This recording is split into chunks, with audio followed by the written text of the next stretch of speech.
Oh man, I used to hate problems like this. I used to hate. This looks a lot more complicated than it is. So if you're stuck on this problem, check it out. Let's figure out a couple of different ways to do. Couple of different ways of doing this problem.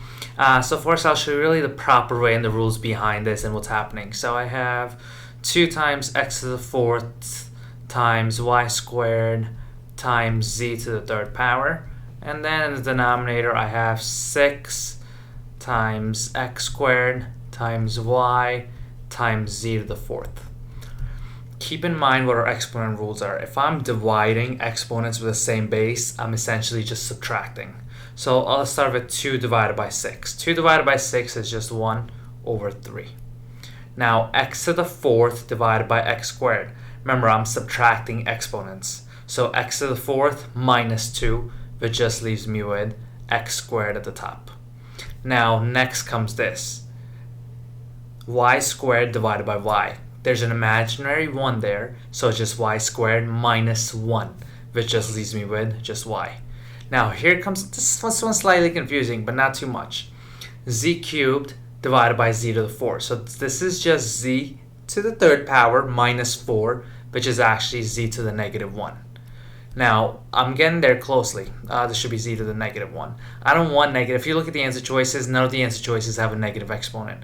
Keep in mind, if I have something raised to the negative power, I can just bring it down to the denominator and it becomes positive. So let's rewrite this. So this will become 1 over 3 x squared y, and that z will just go down here, z.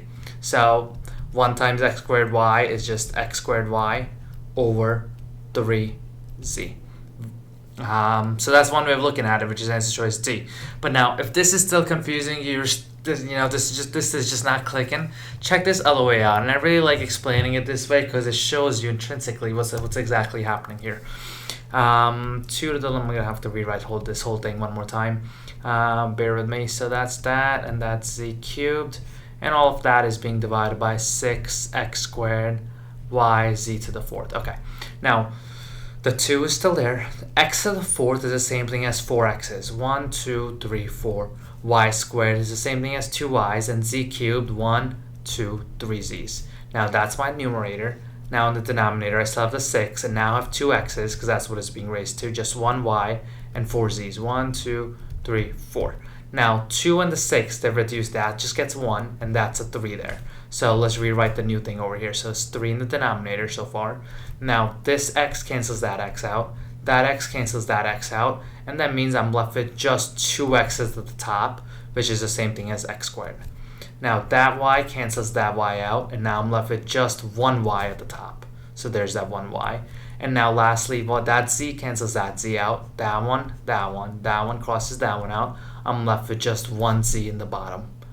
Same exact thing as what I had before. So all I did this time around was I just expanded all my exponents. So x to the fourth is just 4x's, y squared just 2y's, and so forth. And then I was able to cross them out, just elimination. And 2 divided by 6 is 3, which gets me the same answer. X squared y divided by 3z. Definitely a little bit longer if you know your rules, faster. But if you forget your rules on the test, expand it out. It'll definitely help you understand the problem a little bit better.